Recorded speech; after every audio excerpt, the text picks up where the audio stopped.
told me there was lots of news to report. So give me the papers. Let's get to work.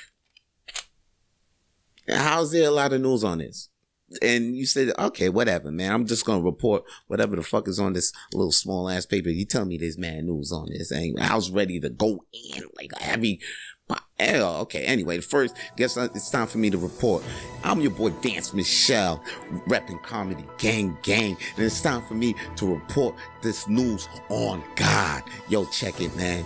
There's a documentary right now talking about, let's talk about Cosby. And should we talk about Cosby? Is that the thing? But I guess so. Now this documentary called Let's Talk About Cosby is created by W. Kamau Bell. And W. Kamau Bell went on record saying that it was actually difficult for him to make this documentary. But you know what? He actually learned lessons from the Cosby Show that actually helped him make this documentary. And there were times when he wanted to shut it all down.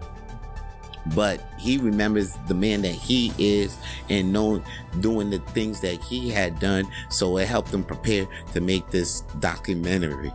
And that's what he went on saying on making Let's Talk About Cosby, which is describes Bill Cosby's compelling story as a compelling nuance of the actor and stand-up comedian, but now a serial sex accuser, and it's directed by W. Kamau Bell. Now, guess what? Cosby PR retracted that Kamau. Of course, Cosby still got some shit to say. That man free. You know, there's mad accusations. It's a documentary, but as you can see, he's still not in prison. But the Cosby PR rap of Bill Cosby actually went on record and called Will W. Kamau Bell a PR hack. And he says that because Cosby continues to be a target of numerous medias that continues to distort the admitted truths. And that's what the motherfucking comedy, that's what Cosby saying about that. So, Let's Talk About Cosby is on your TV. Look for that. And as you can see, there was a situation that started over the week, and that shit escalated real quick. I mean, last week I told you there was a bunch of doctors that sent a letter to Joe Rogan. Joe Rogan. That's what it should be, because that motherfucker damn near owns Spotify. That's what it looks throughout the whole week. But anyway, after the protest letter fiasco, Neil Young went on and said, calls for Spotify to take off his collection of music because he believes that Joe Rogan's podcast spreads too much information about the vaccine. And he's saying that this vaccine is killing millions, are dying from it. So why is he out there spreading misinformation about this serious virus? So guess what? In retraction to that, Spotify actually takes down Neil Young's songs off of Spotify. And then guess what? I think there was some other people that called on to take down Joe Rogan Spotify podcast down. And then guess what? Spotify, a day after, I think as of today, Spotify, as of yesterday, it was January 28 on 2022, Spotify had put a disclaimer on Joe Rogan's podcast saying that this podcast may spread some information about the COVID virus.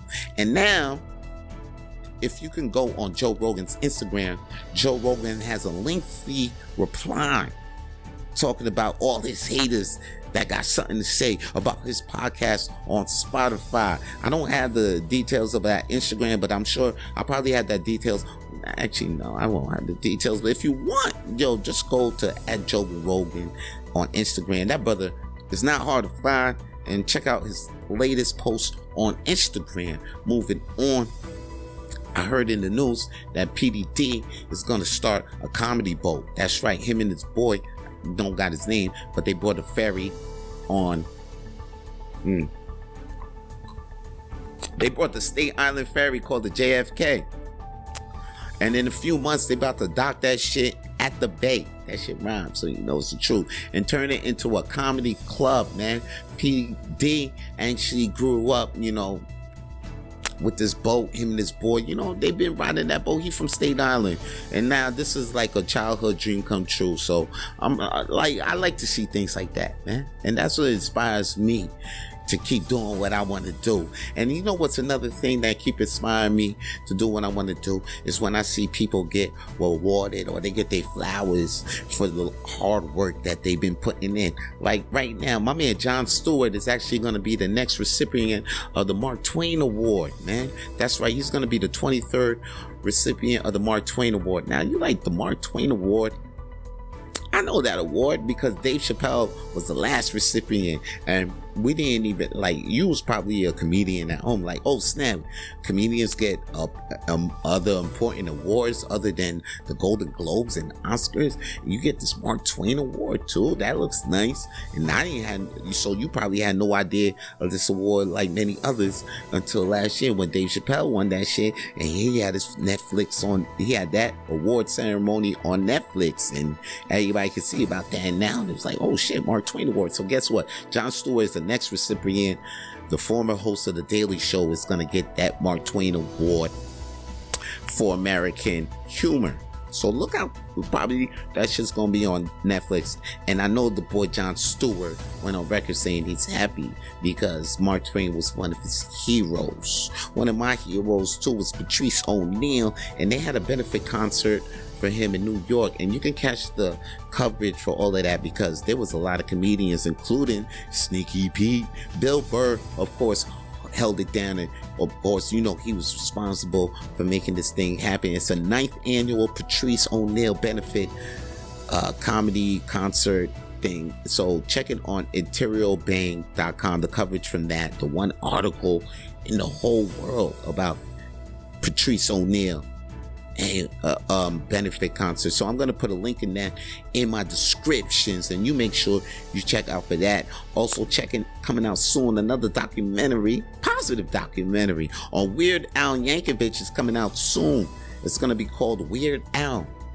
It's a biopic, and it's going to come out on Roku TV, and it's going to be about the gifted child prodigy who turned legend of all time to a truly unbelievable journey. So if you guys are a Weird Al Yankovic fan, check out for his biopic. And guess why you should actually check out this biopic? Because most of you are probably Harry Potter fans, and guess what? Daniel Radcliffe is the one they got to be Weird Al Yankovic in this biopic that's coming out. So production of that biopic is starting in February. So that should be coming out soon in the TV, on the tube near you. Now, here's some things I heard in the streets, and I want to talk about in the funny leaks. Yeah, B, I heard that Kendrick Lamar and Trey Parker and Matt Stone, you know, the motherfuckers that made South Park, the cartoon with, you know, Cartman and Stan, Kenny. Oh my God, they killed Kenny. Yo, I heard he's dead though. Anyway, so they about to get together and make a movie.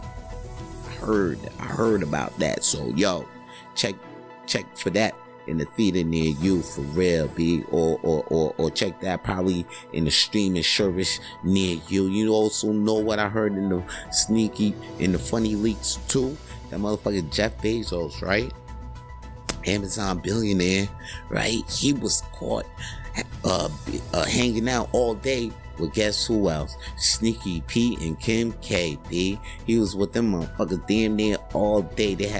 After he just had a coffee date with Hillary and Chelsea Clinton, he just goes to the crib and then have dinner with Pete D and Kim K. I wonder what the fuck they were saying, what they were talking about, what's coming out.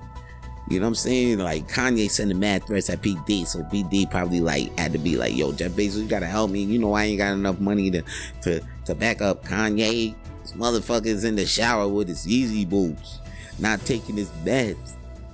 Pete is going off the wall right now. Yeah, and he's speaking about off the wall though. I just want to say that before we go, with the funny opinion, because I got my opinion things. I got my eyes on the streets right now.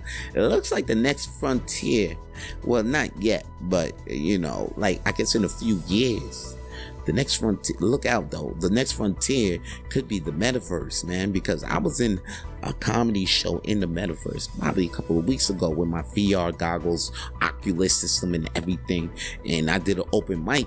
And it wasn't like a Zoom mic. It was kind of like a Zoom mic, because you know you hear kind of like the same as a Zoom mic, and you see the emojis, but as there's a crowd in front of you, and since you got your hands and pointing things, you can do crowd movements.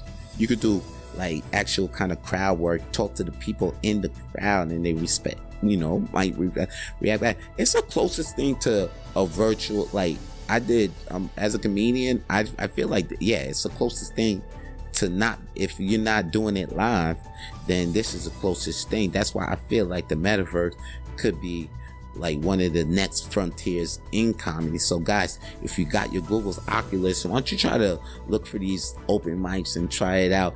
Fail to Render is the most popular one as of right now, and it's hosted by Kyle Render, and you gotta check that. It's in the alt VR space. You know, that's all your boy got to say for today's.